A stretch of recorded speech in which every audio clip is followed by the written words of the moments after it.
during the first part of the interview, you said there is a first part of imagine the process of application. There is a first phase where probably you send all the documents and what the university is asking for, and then a second phase, a second part, which is the interview, correct? Yeah. We'll try to talk about both of them. Let's focus on the first one for the moment. And which are the requirements usually of these top master's universities? So you're right. I mean, these are usually the two sections, right? The first one, what we call the application, is everything is online now. So what they expect, the classic, your transcripts where you have studied, you fill in all the information. So one is your transcripts. They're very clear on what kind of degree you should have. Depends. Like if you want some specific, you should have a background in that. You cannot just apply. So make sure to check the requirements. Then the second one is the test requirement, like GMAT or GRE. Most often, all the top schools, they would want you to do one of these tests. That is the second. Then, depending on where you studied, the test of English. So either TOEFL, IELTS, Duolingo, Cambridge, whatever. These are the three main requirements. And then as part of the application, they would also need reference letters, super important document, right? So 2 or 1 minimum, 2 is usually the case for masters. They would need these requirements. This is what you apply with. Of course, a big part of this all is your story, why you're applying, what you want to do, motivation letters, which people think is, I just write something and with ChatGPT, but that's the most important part of differentiating you from everyone else, right? So this is the first part. The role of this is you apply, they look at all the documents, your CV and everything, of course, and they decide, would you be a good fit for the program? And as per the steps, if they want it, they will call you for the next step, which is the interview usually, right? So the interview can be 1 or 2, depending. Okay. And yeah, usually it's 3 weeks time, 2 to 3 weeks between you being invited for the interview, then another 2 to 3 weeks before they release the final decision. That's usually the process. And could you rank like from the most important to the least important, the requirements? So let me break it into 2. So one is there are the entry requirements, which is like you need to have this. And I'll be very specific on that. For example, what we see usually is for a lot of our Italian students who want to do a master's management or finance in London. I want to go to London because I want to go investment banking, fine. A lot of London schools have specific GPA requirements for Italians, and you will find on the website. You need to have minimum 107 out of 110. So if you don't fit the minimum requirements. So there is no reason to apply. And we have many cases where people thought they will get to 107, they arrived at 106, and they did not go to Imperial, for example. If you fit the minimum entry requirements, then comes the other documentation, right? So usually the process is very holistic. Holistic means it's not one thing that matters the most, but a high GMAT score, and not because I prepared for GMAT, but I have seen it, and also it happened to me, right? A high GMAT score is a testament of your aptitude, nothing else, right? And this is only the parameter that is standardized. You getting 750, me getting 650, I can compare. But you getting 27.9 at Bocconi, me getting 75% in India, I cannot compare those. So GMAT or a standardized test is a comparable tool. So that is important for admissions, just to have that idea of aptitude level. In my understanding, then again, it depends on if you're doing what we call the pre-experience masters, which is MIMS or MIF, where you do these masters without too much of work experience, not more than 2 years of work experience. So these are the programs for those candidates. If you have more than 2 years of full-time work experience, you usually are the candidate for the MBAs, where the average is around 4 to 5.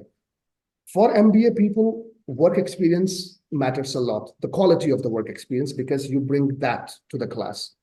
But let's talk of the pre-experience masters. Yeah. Internships play a lot of role. The different internships you have, where you did the internships. I see a lot of people doing internships. Oh, it's my dad's friend's company. Yes, but you know that it's not gonna fit against somebody who worked their ass off, got into McKinsey and did 4 months internship there. So you know what you're competing. So that matters a lot. That's why if you start early, you can plan for these things. Internships, aptitude, GPA, GMAT. Third is your international exposure experience. This is something which is a lot of people don't understand, but when you go to a top business school around the world, you will be working, studying with people coming from everywhere. And that's one big part of the business school is putting people together in teams. And they need to know that you can survive, but not only survive, but thrive in such an environment. So having some kind of international experience or exposure is super important, right? Which can be different languages, which can be travels that you traveled, which can be exchange programs like Erasmus and everything, that kind of, you learn these kind of qualities. The last one, which is super understudied, Lorenzo, I can tell you, is the extracurriculars. People don't think they're important, right? In the CV, people forget to put that they have been swimming since they were 5 years, or they have been playing football, at a competitive level because they think it's not important for studies. No, it's super important because it's not only studies, but it's you as a person and the qualities that you have that you bring to the class and share with other people. So if you have any special hobbies, if you are into something, if you're passionate about things, and you have stuff to prove it, right? Please mention that. That makes you unique, right? So these are the 4 different categories that the business schools look at. Right. So listening, thank you very much. No, I know it was a bit long, but the thing is, when we do an idea of what are the things important, and we have a pie chart, by the way, like you can find it on the website or on a YouTube channel that we show students your GPA, your marks before. Some of the things you cannot change in your life. Very clear, right? It's done. GMAT you can. So with a high GMAT score, you can compensate if you got low GPA because you were not serious or whatever. That's fine. Have a high GMAT, internships, but also the stories that you tell. Also how you talk about the things that you have done. This is all in your hand, right? So I just want to highlight that it's not one thing that guarantees you admission. Like I got 780 in GMAT, I'm surely in Harvard. No, we had students who got with 650, but it's what are the overall components together that make you as a person that they want in the class.